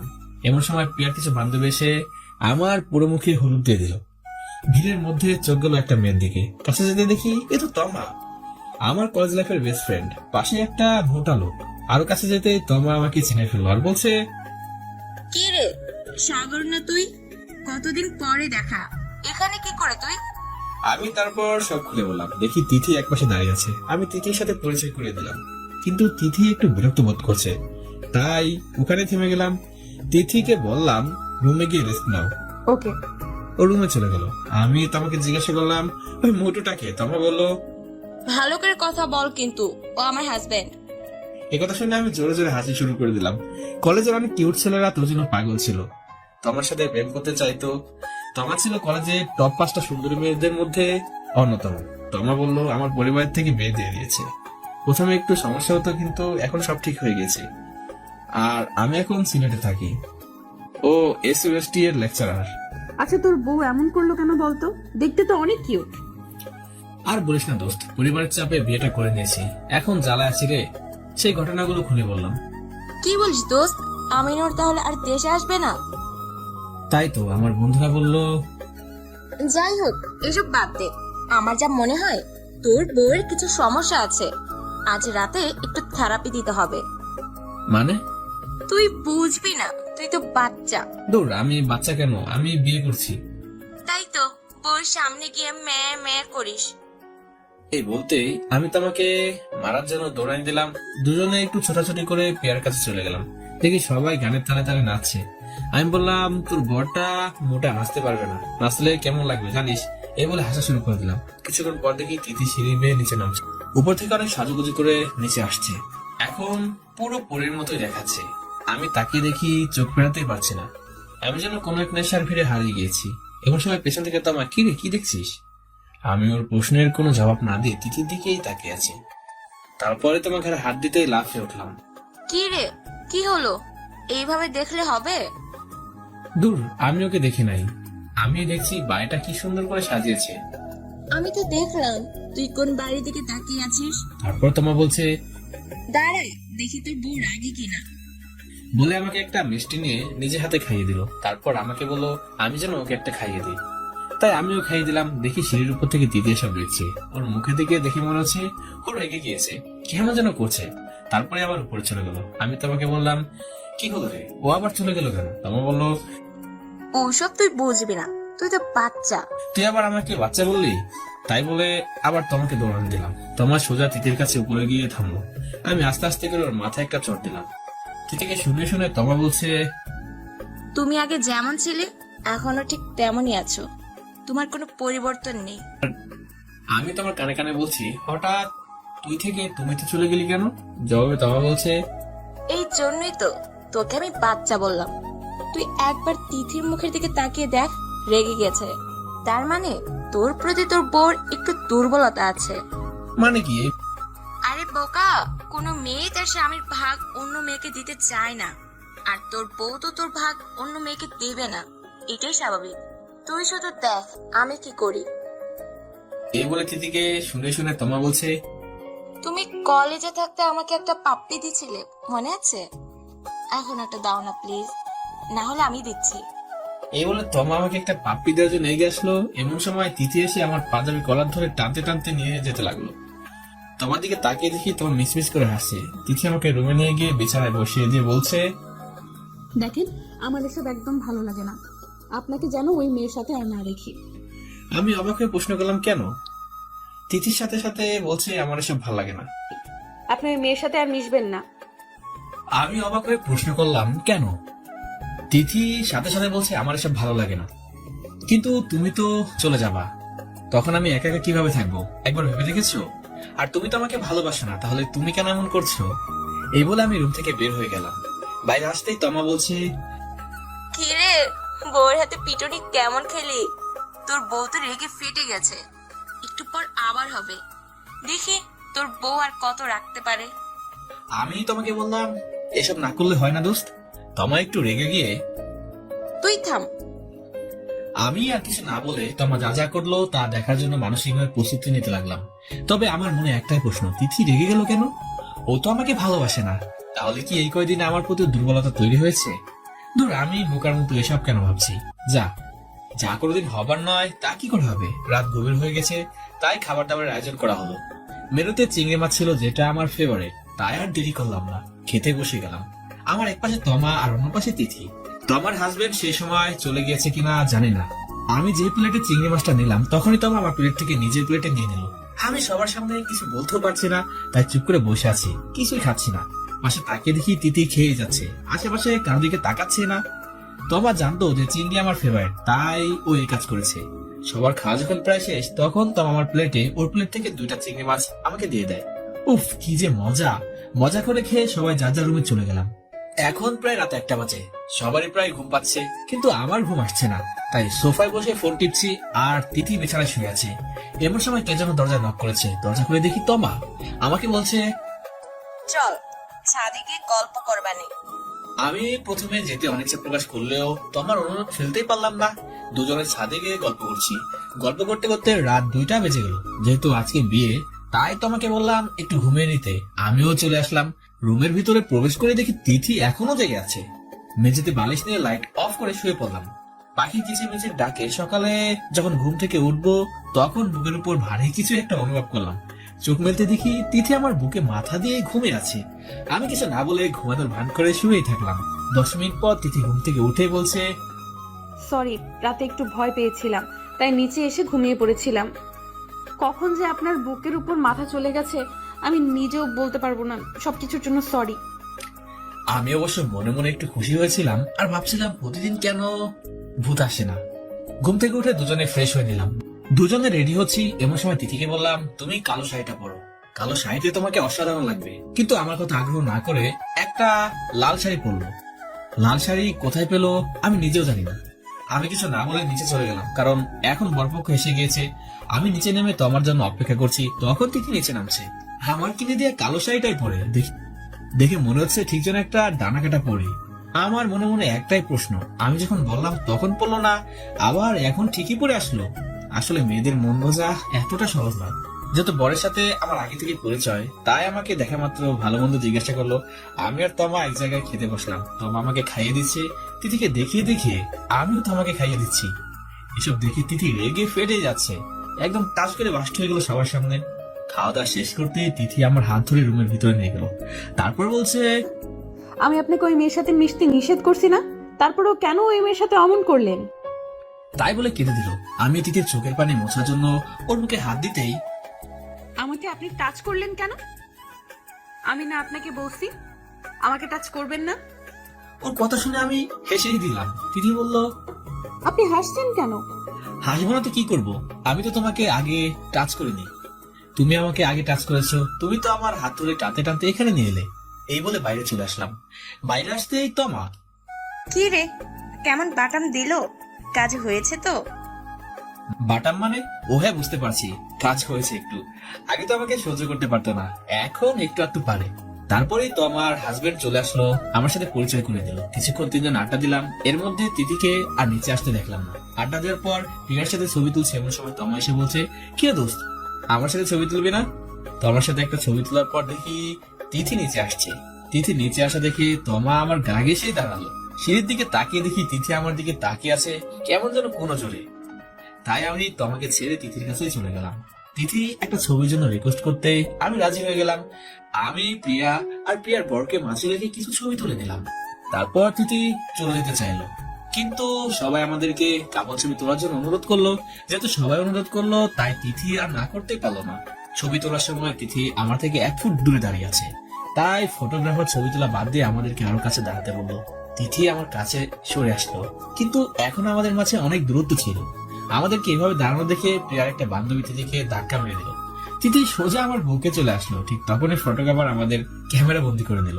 আমাদের এই অবস্থা দেখে আশেপাশে সবাই হাসাহাসি করছে। তিথি লজ্জা পেয়ে দৌড়ে নিজের রুমে চলে গেল।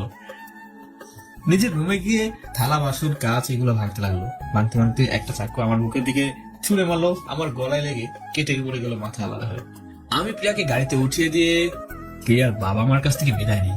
তিথিকে নিয়ে বাড়ির উদ্দেশ্যে রওনা দিলাম। গাড়িতে উঠতেই তিথি ঘুমিয়ে গেল। ওর মাথা বারবার আমার কাঁধে চলে আসছে। আমি কয়েকবার সরিয়ে দিলাম, কিন্তু তাও আমার কাঁধে চলে আসছে। তাই আমি আর সরানোর ব্যর্থ চেষ্টা করলামই না। রাত 10টার সময় আমরা সবাই চলে আসলাম, কিন্তু তিথি তখনও কাঁধে ভর করে ঘুমাচ্ছে। তাই আমি আর ডাকলাম না, বসে থাকলাম। মানুষ যে এত সুন্দর করে ঘুমাতে পারে তা আমি এই প্রথমবার দেখলাম। কি যে অপরূপ লাগছে বলেই বোঝাতে পারবো না। কিছুক্ষণ ঘুমানোর পর ঘুম ভেঙে গেল। আমার কাঁধ থেকে মাথা সরিয়ে চোখ মুছতে মুছতে বলছে, আমি বললাম আমরা সবাই চলে আসছি, তুমি এতক্ষণ ঘুমিয়েছিলে। গাড়ি থেকে নেমে বাড়ির কলিং বেল বাজাতেই আম্মু এসে দরজায় খুলে দিল।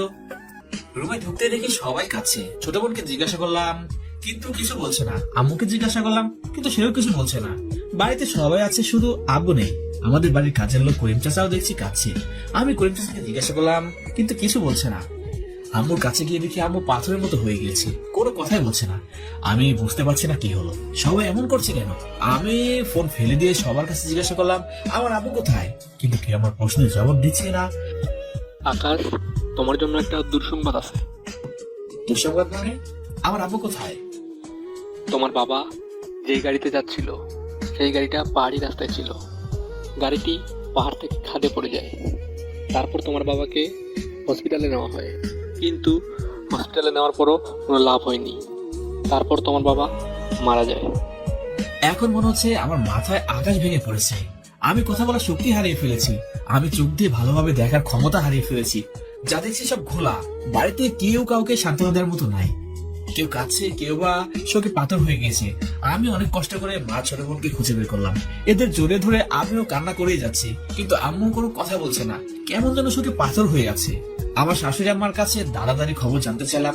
বললো দাদা দাদি এই খবর নাকি জানে না, তারা ঘুমিয়ে পড়েছে। আমার পাশে দেখি তৃতীয় কাছে। বাড়িতে এমন কেউ নেই যে আমাদের সান্ত্বনা দেবে। কিছুক্ষণ পর খবর পেয়ে আমার বন্ধুরা চলে আসলো। আমার বন্ধুরা আমাকে সহ পরিবারকে সান্ত্বনা দেওয়ার চেষ্টা করতে লাগলো। অনেক বলেছে আব্বু চিরদিন বেঁচে থাকবে না, কিন্তু আমি আমার চোখের পানি কিছুতে আটকাতে পারছি না। পাহাড়ি ঝর্ণার মতো অনবরত ঝরেই চলেছে। দেখতে দেখতে কখন যে সকাল হয়ে গেল আমি নিজেও বুঝতে পারলাম না। সকাল হতে আব্বুকে আনা হলো। দাদা দাদি ঘুম থেকে উঠে আব্বুকে দেখে কেমন যেন করছে। বয়স্ক গলার ভারী কান্নার ধ্বনি আমার হৃদয় চিরে যাচ্ছে। সেই গোসল দিয়ে খাটিয়া রেখে দেওয়া হলো। আমি যখনই আব্বুর মুখ দেখেছি তখনই আমার চোখ দিয়ে সেই অসীম ধারায় জল ধরতে লাগলো। আমার বন্ধুরাও, প্রতিবেশীরা আমাদের সান্ত্বনা দিতে লাগলো। আমি একবার আব্বু, একবার ছোট বোন, একবার আমার বন্ধুদের জড়িয়ে ধরে কান্না করতে লাগলাম। আমি নিজেকে থামানোর অনেক চেষ্টা করেছি, কিন্তু কিছুতেই থামাতে পারছি না। আমার চোখ দিয়ে অনবরত ঝরতে লাগলো পানি। মনে হচ্ছে এ ধারা হয়তো কোনোদিনও শেষ হবে না। আমি তিথির দিকে তাকিয়ে দেখি ও কাঁদতে কাঁদতে কেমন যেন অসুস্থ হয়ে গিয়েছে। আব্বু জানাজা দিয়ে যখন কবরে শোয়াতে যাব তখন আমার হৃদয় কেমন যেন এক কম্পন হতে লাগলো। আব্বুকে কবর দিয়ে দোয়া করে একে একে সবাই যে যার বাড়িতে চলে গেল। শুধু আমি আব্বুর কবরের কাছে বসে রইলাম।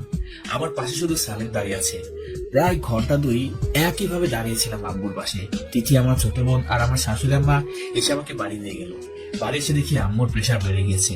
বাড়ির কাজের লোক ডাক্তার কাকাকে খবর দিল। ডাক্তার কাকা এসে আম্মুর প্রেশার চেক করে কিছু ঔষধ দিল আর বললো যেন রেস্ট নেয় এবং কান্নাকাটি যেন না করে। সবাই আমাকে বোঝাচ্ছে আমি যেন ভেঙে না পড়ি, কারণ পরিবারের হাল ধরার মতো একমাত্র আমি আছি। এখন আমার ছোট বোন বিয়ে দেওয়া বাকি আছে। পাড়া প্রতিবেশী সবাই আমাকে এতটাই বোঝানোর চেষ্টা করছে, কিন্তু কিছুতে আমার মন বুঝতে চাইছে না। আব্বু সহ্য যেন কাটছে না। সবাইকে ওর মন মরা হয়ে আছে, কারো মুখে হাসি নেই। সবার এমন অবস্থা দেখে আমি বুকে পাথর রেখে পরিবারের হাল ধরার চেষ্টা করলাম। কিছুদিন পরে মোটামুটি সবকিছু ঠিকঠাক হয়ে গেল। আমার ফাইনাল ইয়ারের পরীক্ষাও শেষ হয়ে গেল। বাবা চলে যাওয়ার কিছুদিন পর তিথি ওর আম্মুর সাথে গ্রামে চলে গিয়েছিল। মাঝে মাঝে ফোনে একটু একটু কথা হতো, এই আর কি ভালো মন্দ জিজ্ঞাসা করতাম। এখন আমি নিয়মিত অফিস করি। আস্তে আস্তে বাবার অফিসে সবকিছু আমি নিজেই বুঝে নিয়েছি। মোটামুটি কাজও করতে পারি। ম্যানেজার কাকা আমাকে সবকিছু বুঝিয়ে দেয়। বাবার মৃত্যুর পর ম্যানেজার কাকা আমাদের অনেক সাহায্য করেছে। তিনি সবসময় আমাদের পাশে ছিলেন। অফিস থেকে বাসায় ফিরে ফ্রেশ হয়ে খেতে বসেছি। মা খাবার বেড়ে দিচ্ছে। তখন ছোট বোন বলছে, ভাইয়া ভাবিকে নিয়ে আয়। আর কতদিন গ্রামে থাকবে? এভাবে থাকলে মানুষ খারাপ ভাববে। তাছাড়া তুই অফিসে চলে যাস, আমি কলেজে চলে যাই। আম্মু বাসায় একা একা থাকে। আম্মুর বুঝি খারাপ লাগে না বল? একই সাথে আম্মু তিথিকে বাসায় নিয়ে আসতে বলল। তাই আমি না করতে পারলাম না, কিন্তু আমি কিভাবে যাব কিছু বুঝতে পারছি না। আমি তো সেদিন শেষ আবদারটুকু করে ফেলেছি যে এখন আমি কি বলবো কিছু বুঝতে পারছি না। আম্মু আর বোনকে কি করে খুশি করবো এই চিন্তায় আমার রাতে ঘুমে আসছে না। তাই বাসা থেকে চুরি করে বের হয়ে আব্বুর কবরস্থানে চলে গেলাম। প্রথমে জিয়ারত করে চোখে অশ্রু ফেলে নিজেকে হালকা করে দিলাম। আব্বুর সাথে কিছু সময় কাটানোর পর রুমে এসে ঘুমানোর চেষ্টা করলাম, কিন্তু ঘুমাতেই পারলাম না। আমার চোখ দিয়ে কথাই শুনে না। এভাবে সকাল হয়ে গেল। সকালে আম্মু আর বোন একসাথে আমার রুমে এসে বলেছে আজকে আমাকে গ্রামে যেতে হবে। আমি বললাম তোমাদের একা ফেলে আমি কি করে যাই বলো? তখন আম্মু বলছে, তোর ম্যানেজার কাকা তো আছে, আমাদের কোনো সমস্যা হবে না বাবা। তুই যা, আমার বৌমাকে নিয়ে আয়। ড্রাইভার কাকার কাছ থেকে গাড়ির চাবি নিয়ে গ্রামের উদ্দেশ্যে রওনা দিলাম। আমি গাড়ি চালাচ্ছি কিন্তু ড্রাইভিং এ কোনো মন নেই। দুপুর পর গ্রামে এসে পৌঁছালাম। আমি যে গ্রামে আসছি এটা আমি আগে তিথিকে জানাই। গাড়ি পার্ক করে তিথিদের বাড়ি যেতে তিথি আমাকে দেখে অবাক হয়ে গেল। আমাকে দেখে সবাই কেমন যেন ব্যস্ত হয়ে উঠল। শ্বশুর শাশুড়ি আমাকে সামনে পেতেই পায়ে হাত দিয়ে সালাম দিলাম। ভালো মন্দ জিজ্ঞাসা করে ওয়াশরুম কোথায় জানতে চাইলাম। তিথি আমাকে ওয়াশরুম দেখিয়ে দিল। আমি ওয়াশরুম থেকে ফ্রেশ হয়ে কিছুটা হালকা নাস্তা করে তিথির রুমে চলে গেলাম। অনেকটা রাস্তা ড্রাইভিং করছি তাই ক্লান্ত অনুভব করছি, তাই বিছানায় শুয়ে পড়লাম। কিছুক্ষণের মধ্যে ঘুমও এসে গেল। বিকালে ঘুম থেকে উঠে তিথির গ্রামের বান্ধবীদের সাথে মেঠো রাস্তায় হাঁটতে বের হলাম। অনেকদিন পর একটু হাঁটাহাঁটি করলাম, কিন্তু তিথির একটা বান্ধবীকে আমার চরম ভাবে ভালো লেগে গেল। বাবা মৃত্যুর পর হাসি কি জিনিস সেটা আমি ভুলে গিয়েছিলাম। আজকে একটু প্রাণ খুলে আসলাম। যখনই আব্বুর কথা মনে পড়ে তখনই বুকের ভিতরে ব্যথাটা জেগে ওঠে। বিকালে আড্ডা শেষ করে রুমে এসে বসে একা একা ফোন টিপছি আর ভাবছি তিথির কথা ফোন করে বলবো।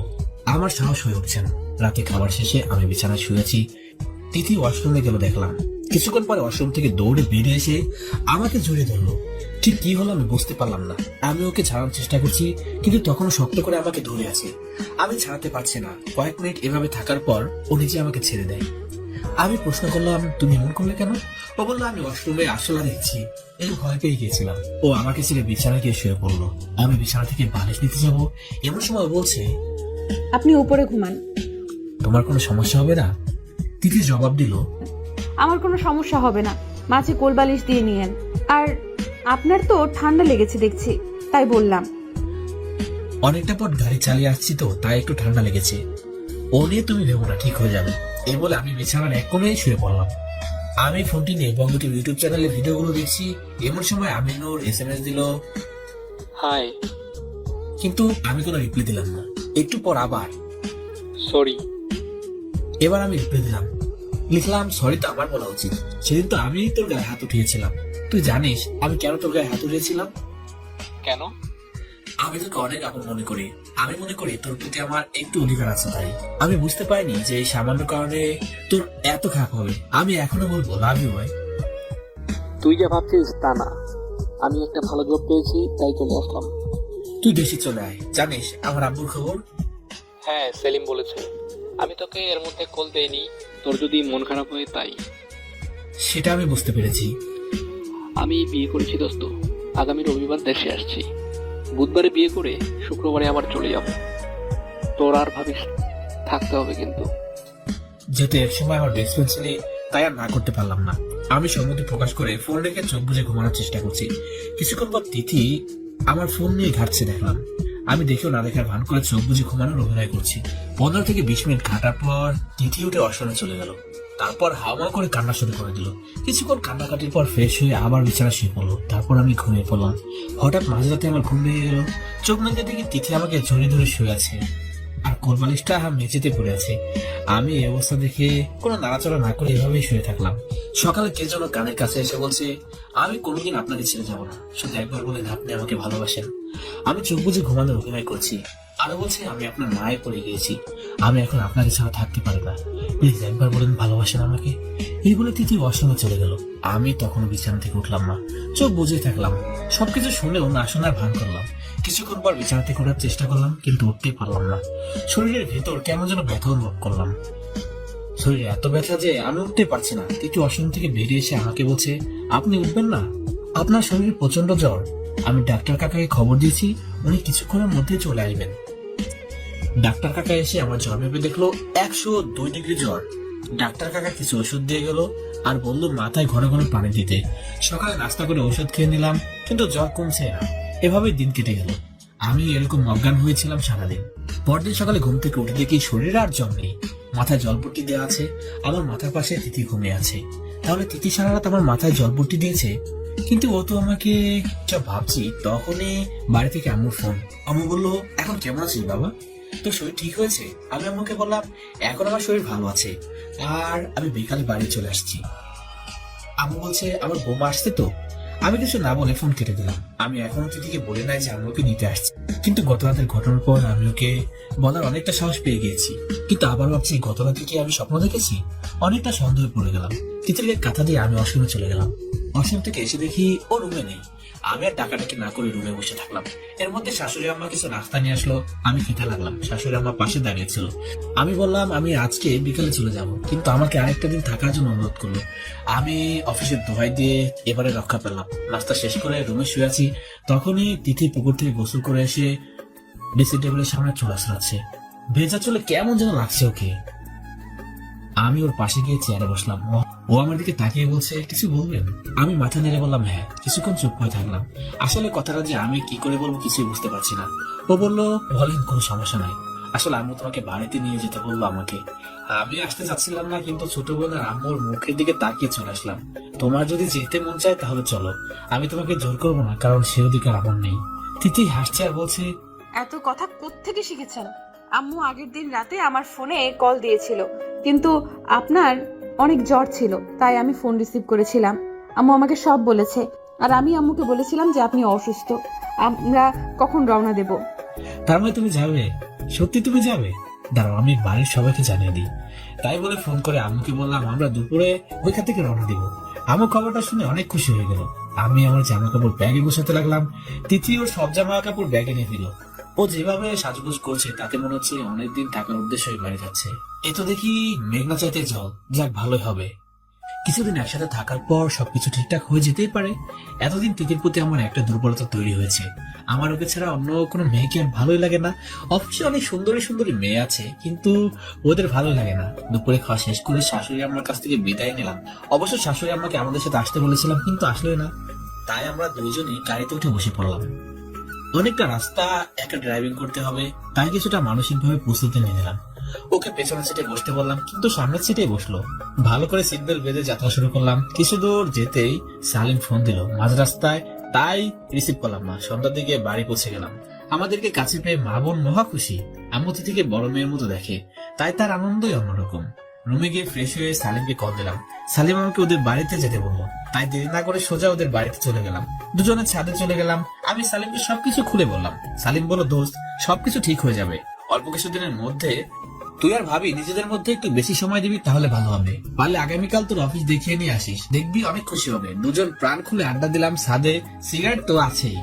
সালিমদের বাড়ি থেকে রাতের খাবার খেয়ে নিলাম। সময়টা অনেক আনন্দে কাটালাম। বাসায় ফিরে ওয়াশরুম থেকে ফ্রেশ হয়ে সোফায় বসলাম। আমার বউটা খাবার বেড়ে বসে আছে। আস্তে আস্তে একটু রাত হয়ে গেছে, তাই আম্মু আর ছোট বোন রাতের খাবার খেয়ে ঘুমিয়ে পড়েছে। ও আমার কাছে এসে বলছে, আপনি খাবেন না? চলেন একসাথে খেয়ে নেই। আমি বললাম, আমি তো সালিমদের বাসা থেকে খেয়ে আসছি, তুমি না খেয়ে বসে আছো কেন? থেকে বলছে, না মানে আব্বু যখন বেঁচে ছিল তখন আব্বু না খেলে আম্মু খেত না। আব্বু আর আম্মু একসাথেই খেত, তাই। কিন্তু আমি আর তুমি তো সেরকম না। আজ না হয় কাল তো তুমি চলেই যাবা। আর আমার কথাটা রাখার জন্য তোমাকে অনেকটাই ধন্যবাদ। তোমার জন্য অনেকদিন পর মা ছোট বোনকে হাসি খুশি দেখতে পেয়েছি, এজন্য তোমাকে অসংখ্য ধন্যবাদ। আমি তোমার কাছে ঋণী। যদি কোনোদিন তোমার কোনো প্রয়োজন লাগে আমাকে ডাকবা, আমার জীবন দিয়ে হলেও দেবো। কি আপনি এসব কি বলছেন? আপনার আম্মু আমার আম্মু না? আমার আম্মুর হাসি মুখ আমার দেখতে ইচ্ছে করে না? আপনি আসলে অনেক খারাপ, কিছুই বোঝেন না, না বোঝার চেষ্টা করেন না। দিদির সাথে হালকা মনোদ্বন্দ্ব হলো। ও আমার সাথে আর কথা না বলে ওয়াশরুমে চলে গেল। আমি বিছানায় শুয়ে পড়লাম। ওয়াশরুম থেকে বেরিয়ে এসে বিছানার মাঝে কোলবালিশ দিয়ে শুয়ে পড়লো। দুজন দুই দিকে ফিরে শুয়ে রইলাম। কিছুক্ষণ পরে আমার মনে পড়লো ও তো রাতে না খেয়ে শুয়ে আছে। আমি বিছানা থেকে উঠে লাইট জ্বালিয়ে রেখে ডাইনিং থেকে একটা প্লেটে খাবার নিয়ে চলে গেলাম। ওর হাত ধরে ওঠানোর চেষ্টা করলাম, কিন্তু ও উঠছে না। মনে হয় একটু বেশি রাগ করছে। রাগ ভাঙানোর জন্য কান ধরে উঠবস করতে লাগলাম কয়েকবার। তারপর সে হেসে দিল। তখন হাত ধরে উঠালাম। আমি ওকে খাইয়ে দিতে লাগলাম, কিন্তু ও আমার হাতে না খেয়ে নিজে নিজেই খেলো। কি জানি কি হলো, আমিও নিজে বলতে পারবো না। আসলে আমার এই কাঁচা মাথায় মেয়েদের মন বোঝা সম্ভবই না। ওর খাওয়া দাওয়া শেষ হলে আমি আমার বিছানায় শুয়ে পড়লাম। ও লাইট অফ করে শুয়ে পড়লো। আমি আস্তে আস্তে বলছি, কাল আমার সাথে অফিসে যাবা? অনেক ঘোরার জায়গা আছে আমাদের অফিসে, তোমার খুব ভালো লাগবে। আমার প্রশ্নের কোনো জবাব না দিয়ে আমার দিকে তাকিয়ে এলো। তাই একরকম ধরে নিলাম হয়তো সে যাবে না। ফোনে অ্যালার্ম দিয়ে ঘুমিয়ে পড়লাম। আমি এখন আর 8টার সময় ঘুম থেকে উঠি না। প্রতিদিন 6টার সময় ঘুম থেকে উঠি, কারণ আমার অফিস 8টা থেকে। সকালে ফোনের অ্যালার্মের শব্দ শুনে উঠতে যাবো, কিন্তু উঠতে পারছি না। কে যেন আমাকে শক্ত করে ধরে আছে। চোখ মেলতে দেখি তিথি। আমি ছাড়ানোর চেষ্টা করলাম, কিন্তু ছাড়াতে পারলাম না। যেহেতু অফিসে যাওয়া লাগবে, তাই বাধ্য হয়ে ওকে ডাক দিলাম। কয়েকবার ডাকার পর উঠে লজ্জা পেয়ে রুম থেকে বাইরে চলে গেল। আমি বিছানা ছেড়ে উঠে ফ্রেশ অফিসের জন্য রেডি হয়ে নিচে নাস্তা করতে চলে এলাম। হালকা নাস্তা করে ড্রাইভারকে গাড়ি বের করতে বললাম। গাড়ির কাছে যেতে দেখি ও সেই কালো শাড়িটা পরে আসছে। আমি ভেবেছিলাম ও হয়তো যাবে না, কিন্তু ঠিক তার বিপরীত ঘটলো। আসলে তিথি যা বলে তার ঠিক উল্টোটাই করে। আমি গাড়িতে উঠতে বললাম, তো উঠছে না, কি যেন ভাবছে। আমি ওর কাঁধে হাত দিতে লাফিয়ে উঠলো, কি যে ভাবছে। তারপর গাড়িতে উঠে পড়লো। আমরা অফিসে চলে গেলাম। একে একে অফিসের সবার সাথে পরিচয় করিয়ে দিলাম।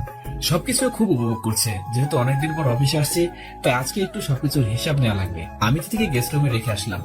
বললাম, তুমি এখানে ঘন্টাখানেক অপেক্ষা করো, আমি কিছু কাজ শেষ করে আসছি। এখানে টিভি আছে, দেখো।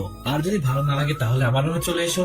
আমার অফিসের হিসাব রক্ষক একটা সুন্দরী মেয়ে, ওকে আমার রুমে ডাক দিলাম। আমি ওর কাছ থেকে সব হিসাব বুঝে নিচ্ছি। কখন যে 1 ঘন্টা পার হয়ে গেল নিজে বুঝলাম না। হঠাৎ কোন রকম দরজার নক ছাড়াই কে যেন রুমে প্রবেশ করলো। তাকে দেখি তিথি। আমি হিসাব রক্ষক মেয়েটাকে চলে যেতে বললাম। মেয়েটা চলে যেতে তিথি আমার শাড়ির কলার ধরে বলছে, ওই মেয়ের সাথে এতক্ষণ কি করছিলেন? আমি আপনাকে না বলছি কোনো মেয়ের সাথে মেলামেশা করবেন না? আমি ওকে রাগানোর জন্য বললাম, ওই মেয়ের সাথে আমার একটা সম্পর্ক আছে। এই কথা শোনার পর তিথি চোখ মুছতে মুছতে অফিস থেকে বেরিয়ে গেল। আমি পেছন থেকে অনেক ডাকলাম, কিন্তু কোনো কথাই শুনছে না। আমি একরকম বাধ্য হয়ে ওর পেছনে পেছনে যেতে লাগলাম। অফিসের কর্মচারীরা আমার এই অবস্থা দেখে হাসাহাসি করছে। নিচে যেতে তিথি অটোতে উঠে চলে গেল।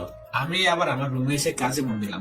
কাজ শেষ করতে করতে রাত 8টা বেজে গেল। কাজ শেষ করে বাসায় চলে গেলাম। ওয়াশরুম থেকে ফ্রেশ হয়ে আমি সোফায় বসে পড়লাম। দেখি তিথি ওর সব কাপড় গুছিয়ে এনেছে। আমি যেই বলছি, কোথাও কি যাবা, ও ফুফিয়ে ফুফিয়ে কাছে আর বলছে, আমি বাড়ি চলে যাব কাল। এই বাড়িতে আর কিসের জন্য থাকবো? সব তো আপনি আজ শেষ করে দিলেন।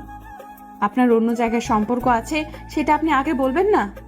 তাহলে আমি আর কষ্ট করে আসতাম না। আমার আরো কত জায়গায় সম্পর্ক আছে, আমি যেখানে যাই সেখানে সম্পর্ক গড়ে ওঠে। এই বলে আমি হাসতেছি আর ও আস্তে আস্তে চাপা গলায় কাঁদছে। ওকে রাগাতে আমার বেশ ভালোই লাগছে। আমি নিচে গিয়ে আম্মুর সাথে খেয়ে নিলাম। আর আম্মু বলল, তিথি এখনো খায় নাই।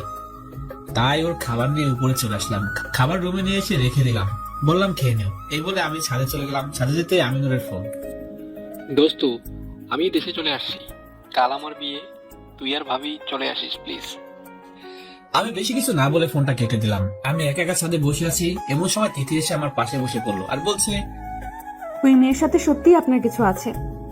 আমি বললাম, হ্যাঁ। আমার হ্যাসূচক বাক্য শুনতে আরো কেঁদে দিল। আমি এখন বুঝতে পারছি যে তিথি আমাকে ভালোবেসে ফেলেছে, কিন্তু এত শীঘ্রই সবকিছু ঠিকঠাক করতে ইচ্ছা করছে না। ওকে কাঁদাতে ভালো লাগছে, কিন্তু পাগলিটা ধরা দিচ্ছে না। নিজেকে খুব চালাক ভাবে। আমি বললাম, আচ্ছা তুমি কাঁদছো কেন? তুমি আমাকে ভালোবাসো না তো? আর তুমি তো কিছুদিন পর চলে যাবে, এত মায়া বাড়িয়ে লাভ আছে কি বলো? এই বলে আমি নিচে চলে গেলাম। মেঝেতে একটা চাদর পেতে বালিশ নিয়ে নিচে শুয়ে পড়লাম। তিথি রুমে এসে আমার ফোন নিয়ে ঘাটাঘাটি করছে, দেখলাম, কিন্তু কিছু বললাম না। তারপর আমার পাশে শুয়ে পড়লো। আমাকে জোরে ধরে ঘুমিয়ে গেল। আমি ঘুমিয়ে গেলাম। সকালে ঘুম থেকে উঠে দেখি আমার পাশেও নেই, বিছানায় ঘুমিয়ে আছে। নিজেকে খুব চালাক মনে করে আমি ঘুম থেকে উঠে রেডি অফিসে চলে গেলাম। আজ কোনো মতে বেশ আমিনুর বিয়ের ফাংশনে চলে গেলাম। তিথিকে নিলাম না। এসব দেখে যদি ওর খারাপ লাগে তাই ওকে আনলাম না। আমিনুর আমার কাছে কয়েকবার শুনেছে আমি বলছি ও অসুস্থ, তাই আর কিছু বলে নাই। আমিনুর বিয়েতে এসে আমি পুরো অবাক। আমার ভার্সিটির বান্ধবীর সাথে আমিনুর বিয়ে হচ্ছে। আমি বৈশাখীকে জিজ্ঞাসা করলাম, কি রে হারামি, কবে থেকে এসব শুরু করছিলি? আমাকে তো বললি না। আমার বান্ধবী লজ্জা পেয়েছে, মুখ লাল হয়ে গেছে, কোনো কথাই বলছে না। খাওয়া দাওয়া শেষ করে ওদের সাথে কিছু সময় কাটিয়ে সবাই বাসায় চলে আসলাম। রুমের ভিতরে প্রবেশ করে দেখি তিথি ঘুমিয়ে আছে। ওর মুখের উপর একটা মশা বসে আছে। ওর পরিষ্কার মুখটায় দাগ লাগিয়ে দিবে আমি আস্তে আস্তে করে একটা থাপ্পড় দিলাম। সাথে সাথে তিথি ঘুম থেকে উঠে পড়লো। আমি বললাম, তোমার মুখে একটা মশা বসছিল, তাই আমি সেটা মারতে গিয়েছিলাম। ও আর কিছু বললো না, আবার শুয়ে পড়লো। কিন্তু অন্যান্য দিন তো তেলে বেগুনে জ্বলে ওঠে। সারাদিন অনেক পরিশ্রম করছি তো, তাই ক্লান্ত। নিচে ঘুমাতে ইচ্ছে করছে না। ওকে না বলে খাটের উপর ঘুমিয়ে পড়লাম। সকালে কেমন যেন একটা শব্দে ঘুম ভেঙে গেল। চোখ খুলতে দেখি তিথি ব্যাগ গুছিয়ে নিজে রেডি হয়ে বসে আছে। আমি উঠতে বলছে, আমাকে আম্মুর কাছে দিয়ে আসেন। আমি বললাম, কেন? ও বলছে, আপনি আমার কোনো কথা শোনেন না, আপনার সাথে আমি আর থাকবো না। আমি ওষুধ থেকে ফ্রেশ হয়ে এসে ওকে বোঝানোর চেষ্টা করতে লাগলাম, কিন্তু কিছুতেই বুঝছে না, কোনো কথাই শুনছে না। আমি অফিসের ম্যানেজারের কাছে কল করে বললাম, আজকে আমি অফিসে আসতে পারবো না। সকালে নাস্তার জন্য আমি তিথিকে নিয়ে খাবার টেবিলে চলে গেলাম। খাবার টেবিলে বসতে আম্মু বলছে, সাগর, আমার আর একা একা বাড়িতে ভালো লাগে না। আমি বললাম, তিথি তো আছে। আরে সেটা না, বাড়িতে একটা বাচ্চা কাচ্চা না থাকলে ভালো লাগে বল বাবা? তো সারা বাড়ি মাথায় করে রাখে, আমি আর কয়দিন বাঁচবো বল বাবা, যদি নাতিপুতির মুখ না দেখি? আমি বললাম, তিথি তো আছে এখন। মা বলছে, আম্মু কথা শুনে তিথির মুখ লজ্জায় লাল হয়ে গেছে। আমি আম্মুকে বললাম, আচ্ছা ঠিক আছে, আমি আজকে অফিসে যাচ্ছি না, আমার বউকে নিয়ে একটু বাইরে যাব, ওর নাকি মন খারাপ। আম্মু বলছে, আচ্ছা বাবা যা, আসার সময় আমার জন্য পান নিয়ে আসিস, আজ সকালে ফুরাই গেছে। তোর করিম চাচা গ্রামের বাড়িতে চলে গেছে, তাই তোকে বললাম। আমি আম্মুকে বললাম ঠিক আছে, তিথিকে নিয়ে একটা লেকের পাড়ে চলে গেলাম। জায়গাটা আমার খুব ভালো লাগে। যখন মন খারাপ হয় তখন এই জায়গা লেকের পাড়ে এসে বসে থাকি। কিছুক্ষণ বসে থাকার পর এমনিতেই ভালো হয়ে যায় মন। আমি তিথিকে জিজ্ঞাসা করলাম, জায়গাটা তোমার কাছে কেমন লাগছে বলো? ও বলল, ভালো। ও মন খারাপ করে একপাশে বসে আছে। আমি কথা বলে ও দুই একটা কথা বলছে, আর না বলে বলছেই না। আমি বাসা থেকে মনে মনে ঠিক করছি ওকে প্রপোজ করব, তার জন্য অবশ্য একটা গোলাপ ফুলও আনছি, কিন্তু এখন সাহস হয়ে উঠছে না। আসলে আমি আগে নিজে থেকে কাউকে প্রপোজ করি নাই তো। একবার স্কুল লাইফে একটা মেয়েকে শুধু বলেছিলাম আমি তোমাকে, তারপর আমার উপর দিয়ে একটা টর্নেডো বয়ে যায়। সেখান থেকে আমার এত ভয়, দুই একবার ওর সামনে গিয়ে বলবো বলবো ভাবছি, কিন্তু বলতে পারছি না। কি যে করি। এইভাবে সময় কেটে গেল, আজ আর বলা হলো না। বাসায় চলে গেলাম। রাতে দেখি আকাশে বড় একটা চাঁদ উঠেছে, তাই ছাদে চলে গেলাম চাঁদ দেখতে। দেখি তৃতীয় ছাদে বসে আছে, ওর পাশেই গিয়ে বসলাম। মনে মনে ভাবছি এখন বলে দিই। হঠাৎ করে ওর সামনে গিয়ে চোখ বুজে বলে দিলাম। তারপর এক দৌড়ে রুমে চলে আসলাম। তিথি আমার সামনে এসে শুধু হাসছে, কিন্তু আমার খুব ভয় করছে। হাসি থামিয়ে তিথি বলছে, আপনি ওইভাবে দৌড় দিলেন কেন? আমি কি বাঘ না ভাল্লুক? আমার পাশে এসে বলছে, আপনি সত্যিই আমাকে ভালোবেসে ফেলেছেন। সারা জীবন আমার হাত ধরে রাখতে পারবেন? আমি বললাম আমি তোমাকে ছাড়া কোনো কিছু ভাবতে পারি না। তোমাকে না দেখলে আমার ভালোই লাগে না। তুমি সামনে না থাকলে আমি তোমাকে অনেক মিস করি। এটা যদি ভালোবাসা হয় তাহলে আমি তোমাকে ভালোবাসি, একটু না অনেক। আমার শেষ নিঃশ্বাস ত্যাগ করার আগ পর্যন্ত তোমার হাত ধরে রাখতে চাই, যদি তুমি সুযোগটা দাও। তিথির দিকে তাকিয়ে দেখি ওর চোখ দিয়ে অশ্রু ঝরছে, পাহাড়ি ঝর্ণার মতো।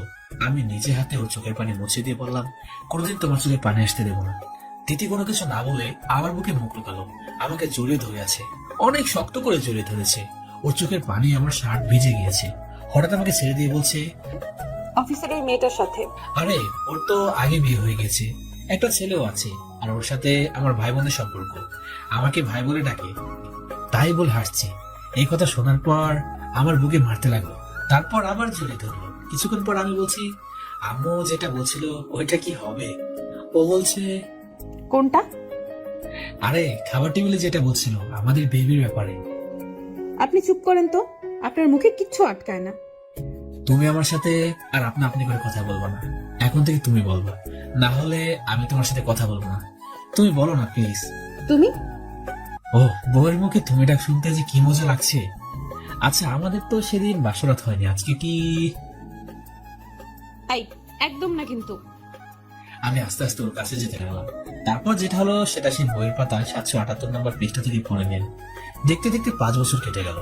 এখন আমাদের একটা 4 বছরের মেয়ে আছে, ওর নাম রিমি। রিমি বাড়িটা মাতিয়ে রাখে সবার চোখের মনে।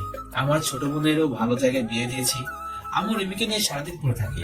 তিথি আর আমার মধ্যে মাঝে মধ্যে ঝগড়া হয়, কিন্তু কেউ কারোর সাথে বেশিক্ষণ কথা না বলে থাকতে পারে না। দুজনের সাথে বন্ধুত্বটা আগের মতো যাচ্ছে দিন দিন। শুধু আম্মু নেই, স্যার আম্মু নেই, সেই বুঝে বাবা না থাকার কি কষ্ট।